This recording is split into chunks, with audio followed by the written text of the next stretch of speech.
and welcome back to another video. So, yes, another top 10 that I haven't done. Surprisingly. Very surprisingly, considering how long I've had a PS3. To be fair, it's probably the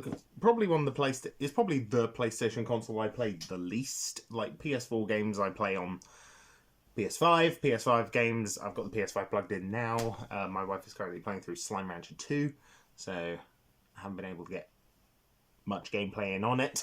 It's all she's played, like a month. But fair enough. She likes it, so that's all that matters. So, yes, I figured this would be interesting. So, I figured we'd go through my top 10. My top 10 games for the PS3, or the PS3, or whatever the hell you want to call it. I'm sure I'm butchering the language somewhere along the line, but I don't care. So, yeah. Why? Why do this? Why talk about PlayStation 3? Why particularly? I haven't talked about it. I've done a top 10 PlayStation 1, PlayStation 2, PSP. I think I did a Vita one. I've done PS4, PS5. Haven't done PS3. So, crazy, right? Crazy. So, I'm going to pre-warn you, however. A lot of the games on here, you're going to go, why? What? Seriously? There's other games. I'm like, yes, I know there are other games. I don't care, is the crucial point. I would also like to point out a lot of PlayStation 3 games I have bought over the last year or two. I haven't played a PS3 in about 5 years, which is not great. I don't even know if they work anymore. I need to check. If not, I'll be buying a new one. But, yes, I did pick up some new stuff. So I've picked up all the Ratchet & Clank games, which is pretty cool. Yep, I've got all of the ones now for the PlayStation 3, and we've got one on the PS5. Dreadful. I have also recently picked up the Uncharted games on the PS3, but I have also picked them up on PS4 as well, so maybe I'll give those a go next. So those won't be on here. What will be on here is a lot of weird shit that people are like, why the fuck is that on there, really? These are not in any particular order, by the way. There is no particular order to these 10. It is just going to be whatever the hell I grab first. So let's start with Starhawk. Yeah, I know, Starhawk. Why Starhawk? Very simple. I owned Warhawk. A friend of mine owned this, actually, which was pretty cool. And you can have two to four players on the same console, so this isn't entirely dead. But this was sort of a sci-fi spin-off of what was essentially a diesel punk, like flight combat game, which is kind of cool. This, unfortunately, has no what's the word I'm looking for? Has no decent bots. Nor did Starhawk, and Starhawk was released very late in the PS3's lifespan. But I did finish it, and it's actually surprisingly engaging for what it is, which is a fairly mediocre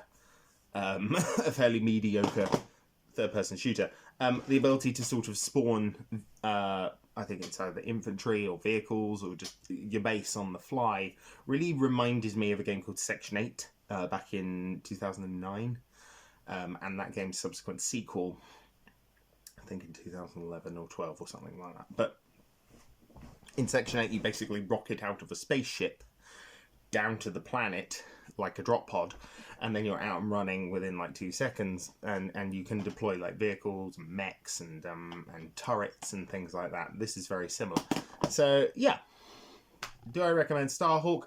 Not necessarily. I don't think nowadays it's worth playing, but for the time I did actually play a decent amount of it, and it is pretty good. So yeah. Resistance 2. Now, I've played Resistance 1. It has not aged well. It fucking hasn't. It has not aged well in the slightest. It is a slow, pondering, miserable little game. And then 3 came out, and in the nicest way I could put this, its story is very lackluster. 2, on the other hand, 2 was just interesting, you know?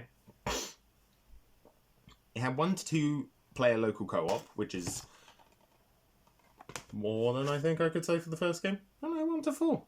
Ignore me. Wonderful local multiplayer, I've just seen. But 2, 2 had just this. It had a more engaging story. Nathan, is his name Nathan? Whatever his name is, whatever the main character's name is.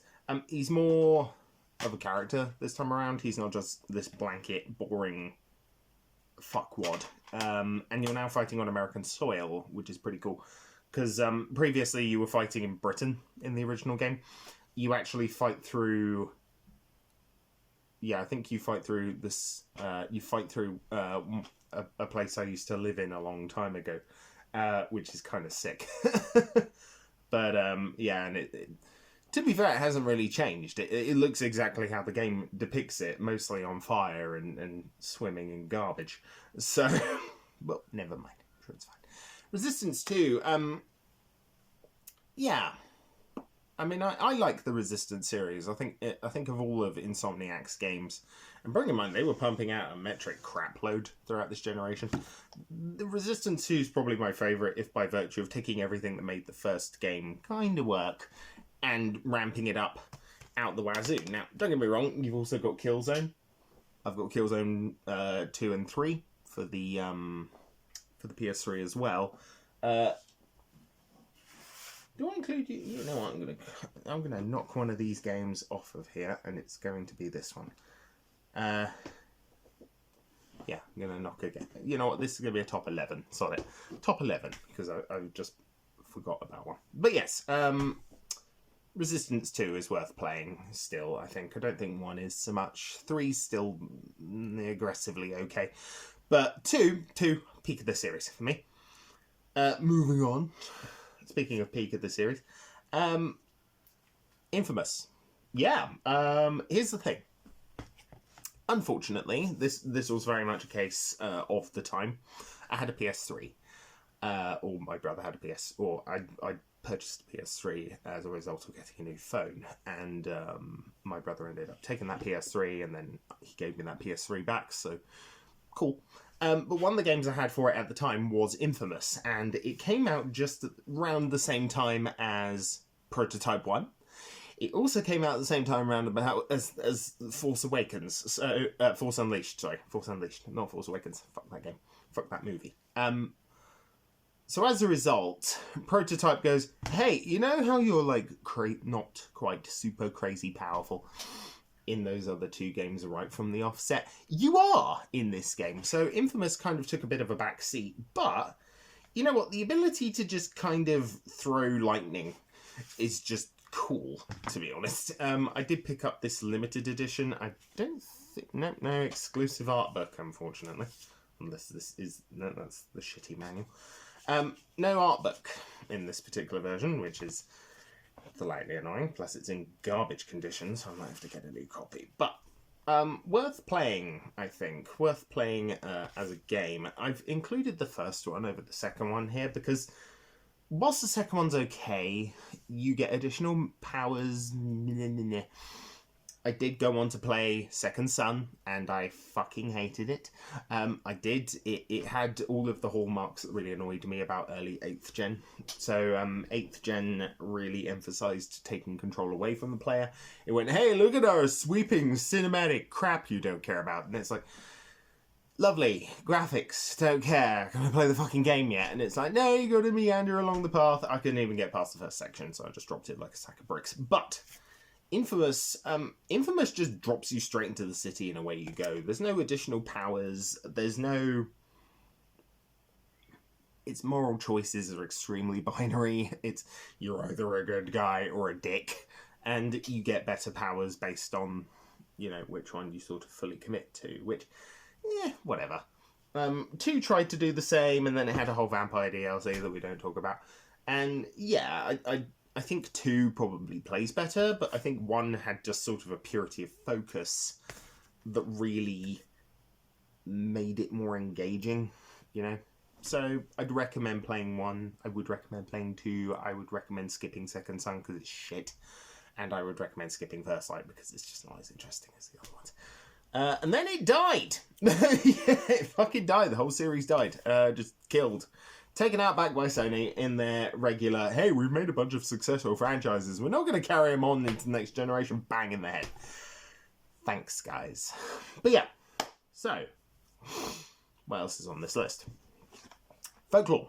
Yeah, I finally got around to playing Folklore, and it shot its way up right to the top of the tippy-toppy bit of this game. So you've got two individual play styles. You've got one where you sort of utilize the abilities of the fairies you're catching, and then the other one just basically plays like Pokemon.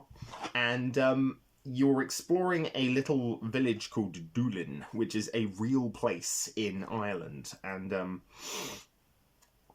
it's just basically this interesting, weird little RPG that, you know what, I need to play more of, and I will play more of, because I really want this game to get a re-release. I'd play it again, no questions asked. But yeah, I think it had... Is it an exclusive? It might be an exclusive. But yeah, it's a solid game. It was fucking expensive, actually. It was like 40 quid when I bought it. I think it's like 50, 60 now. It's getting up there. Because I think people are discovering Folklore and going, hey, great, lovely, weird, shitty, weird little fucking RPG from God knows how long ago. Put it on there. You know what? That's gonna be a. Yeah, no, we'll keep that one. Right.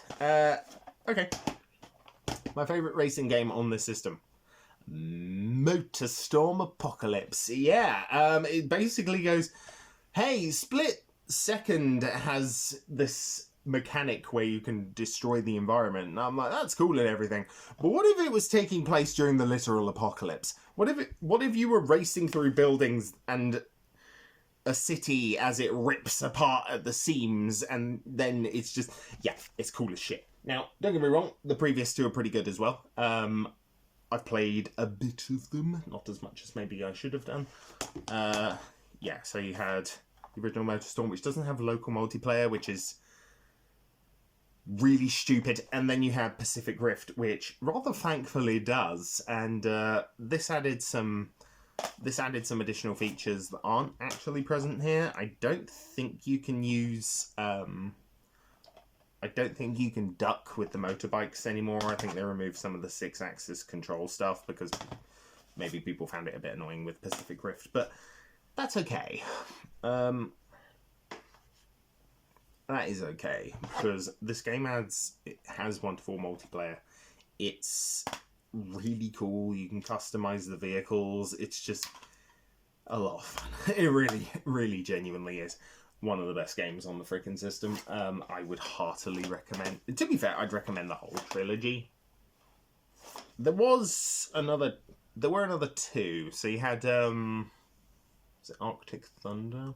Yeah, one on the PS2 that was shit. And then you had a racing car one for the PlayStation Vita that I think was download only. I don't think you can download it anymore. Could be wrong. I haven't really checked. I don't really care. Not a big top-down racing fan. The only game I've ever played where I've enjoyed that type of gameplay is actually Kirby Air Riders. So, yeah, exactly. Nearly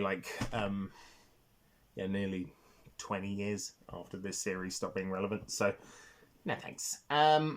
Moving on. Yeah, this is a game that is juvenile, and it's stupid, and it's slightly not PC anymore, given its propensity for large mammary glands, but that's Pain. I love Pain.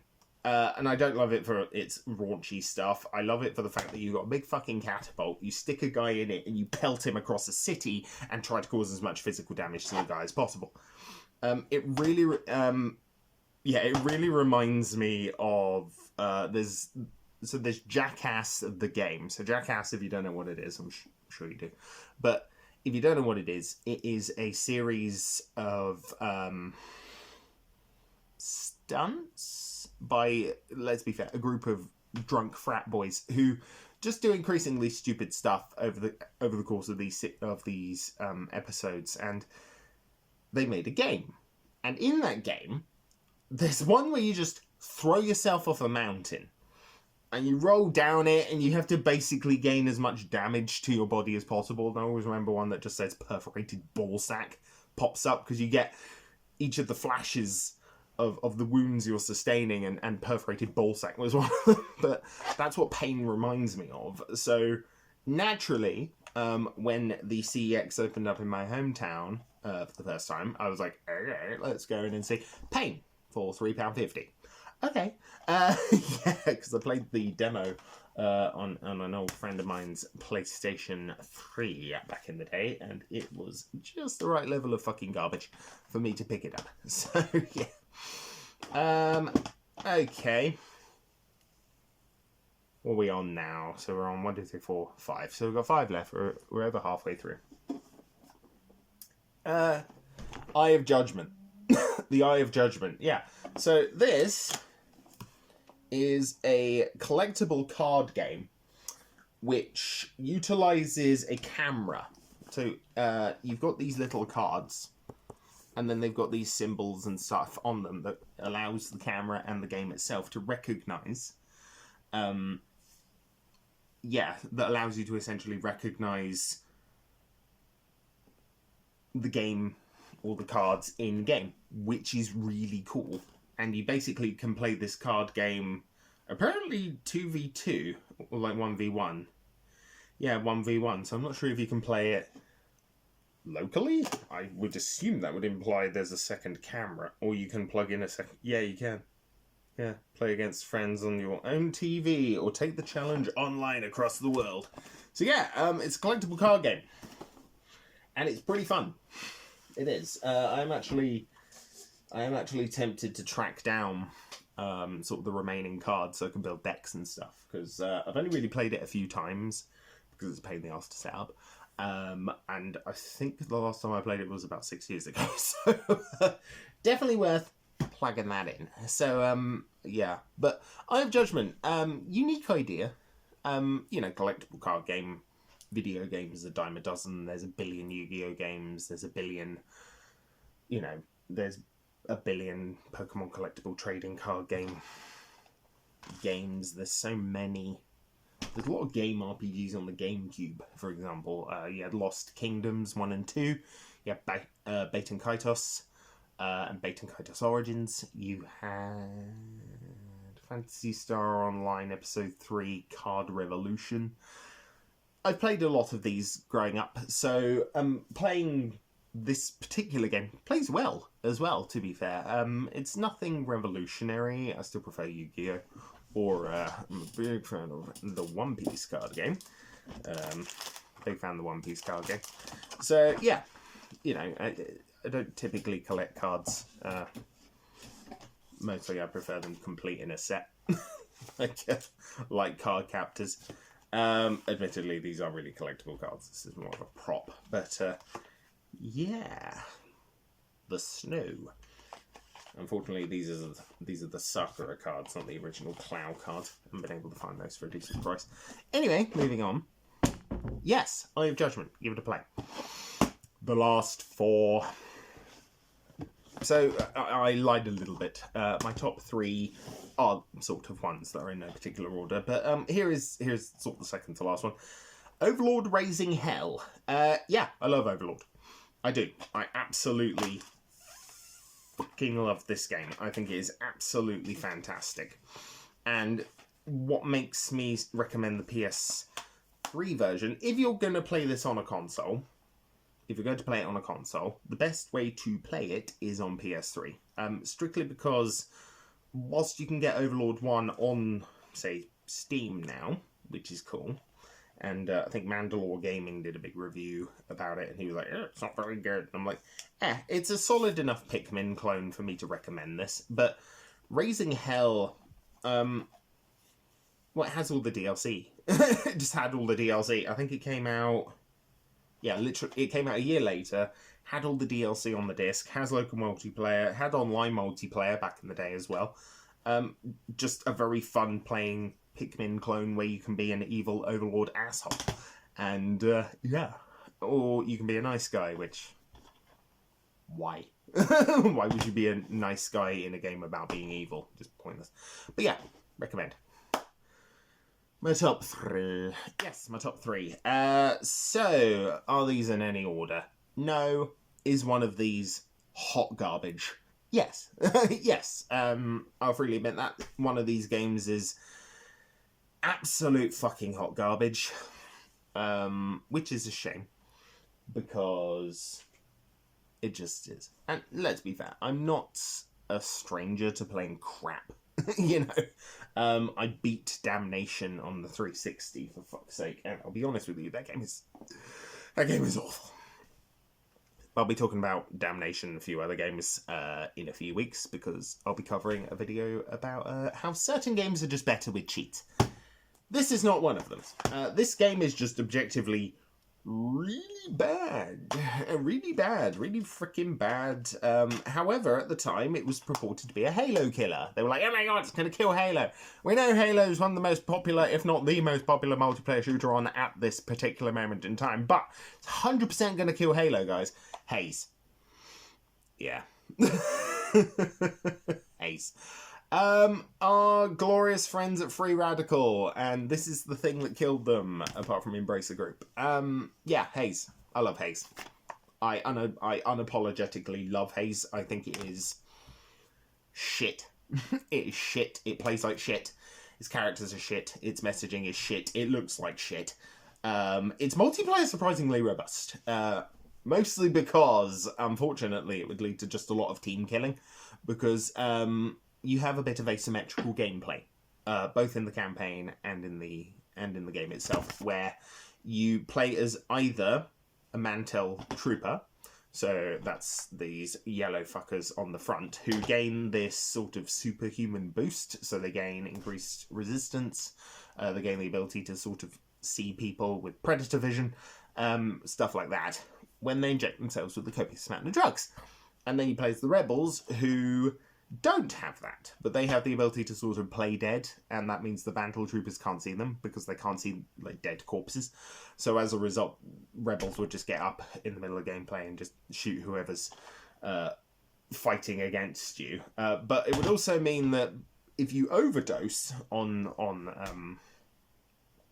the drug in the game, you go a bit crazy. So naturally, that would lead to a lot of team killing, of getting smacked in the back of the head by some asshole online, and you just go kind of apeshit. So games just sort of devolved into this complete and utter fucking garbage. But I love that.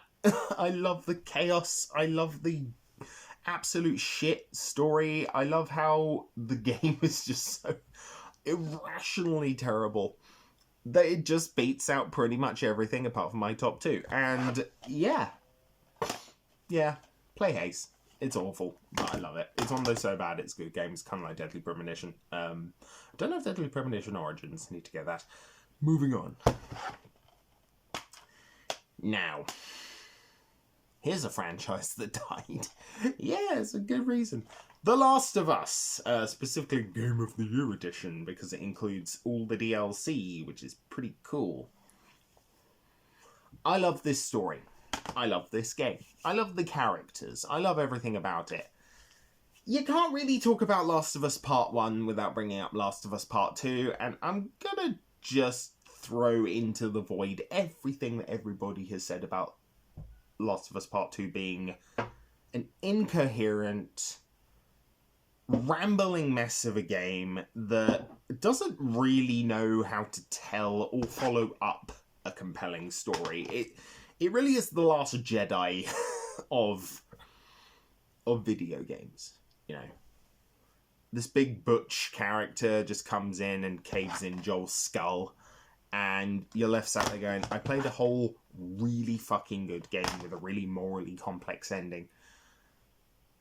And then he comes in and gets Andrew Ryan. It's just, gets a golf club through his skull, and it's like, and then you go on this big journey to get revenge, and it's a typical revenge is bad, you'll lose everything if you do revenge. And then this killer, who, I'm going to be flat out honest, is a sociopath, who has a morality pet in the form of this young girl who's being hounded by her tribe, and it just doesn't work.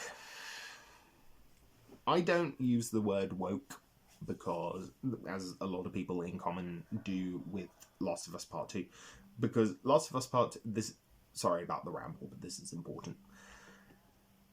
I don't use the term woke because it is both stupid, lazy, and asinine a criticism.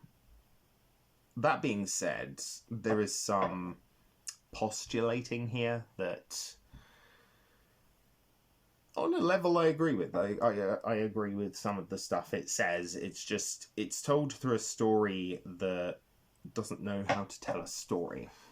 You know, this is a follow-on from one of the best games of its generation. You know, following a story of a young girl. Here's the thing. Last of Us Part 2 went, Last of Us Part 1 went, yeah, Ellie's gay. And I went, okay, whatever. Cool. In Last of Us Part 2, it just doesn't work as well. Because it's almost shoved into your face, which is not how you tell a story with characters like this. You know, Ellie kisses a girl called Riley. That's it. That's it. That's it. It's an innocent passing thing, and that's all it should be. It should be just this mundane thing. There's a character in this called Frank, and Frank is gay. He has a character. He drove his partner away, strictly by virtue of being a cunt, and as a result, he ends up alone. But him being gay is just there. It's just there. Last of Us Part 2, nah. it's very in your face. Look, my second least favourite form of criticism is comparison, so I'm just going to sort of jump in and say, play the first one, don't play the second. Which leads us to our final game. Our final game, after my 5-minute rant about how awful Last of Us Part 2 is and how it shits on everything the first game set up by being virtue of being good and not being good subsequently, is Journey. I mean, Flow and Flower on here as well, but Journey. Journey is a 1 to 2 hour experience, depending on how you play it. To the point where I have bought this game twice. I won't bother finding it in the PS3 version. Actually, I bought it 3 times because I bought it on Steam. Yeah, I bought it on Steam the other day because I was like, I want to play online with people again. But you're basically going through a journey, shocking, to get to the top of this here mountain. This very faint-looking mountain, this mountain right here. Yeah, you're going up the top of this freaking mountain, and what it does is it follows the narrative arc of the hero's journey pretty much perfectly. You've got the call to adventure, you've got the inciting incident, you've got the descent into madness, the thing where everything gets worse, and then you've got the final elation moment where everything goes amazingly, and then you return to your home to deliver essentially enlightenment. That's the hero's journey now. That is a story that has been repeated ad nauseum a quintillion times. But Journey does it in such a way where you can kind of get it in the span of about an hour. You can beat this game in about an hour. It's got a sort of asymmetrical multiplayer as well, where you get through the first bit, you get to sort of a bridge, you go through, there's typically another person on the other side, and as you go through the game, it's always a different person. Like, this person could disappear off screen, you'll go around a corner, it'll be someone else entirely new. It's brilliant. They have subsequently gone on to do something called Sky, I think it was, or Sky Children of Light or something like that. I don't really care. I played like 10 minutes of it and I got bored. Because unlike Journey, this is a concise, condensed, perfect game. And I do mean that. It is perfect. It is absolutely perfect. I'm actually looking forward to playing it again on Steam. Now that I can play it on the go, which is sick. Play Journey on the go. There was a time where that game company were just they made exclusive games for PlayStation. They don't do that anymore because PlayStation don't really promote independent games like that so much anymore. Now it's stuff like Astrobot and other crap like Saros, which is out this year, which I will not be playing. Just, yeah. So, that's where we are. I mean, the PS3 is a good system. It's got a lot of games I'm yet to play. I'm yet to play all 6 Ratchet & Clank games on here, which, I'll be honest with you, I only picked up because of Ratchet & Clank Rift Apart. I only picked up these 6 because of this. Now, I'm fully aware that one of these is some sort of weird little tower defense thing. One of these is a sort of 4-player co-op spin-off game. And then you've got Quest for Booty, which is like an hour or something. It's just not very long at all. But, yeah, no multiplayer, lame. But yeah, you know, I've actually picked up all the, well, not all the Ratchet & Clank games. I'm still missing Secret Agent Clank and I think Size Matters for the, I think they released that on PS2, but I haven't picked that up. But I will. So, yes, that's where we are. Play these games, except maybe Starhawk and maybe Haze if you don't like shit. But, yeah, they're worth playing. The PS3 is still worth playing, and I'm going to go plug it in. So, I will see you next time.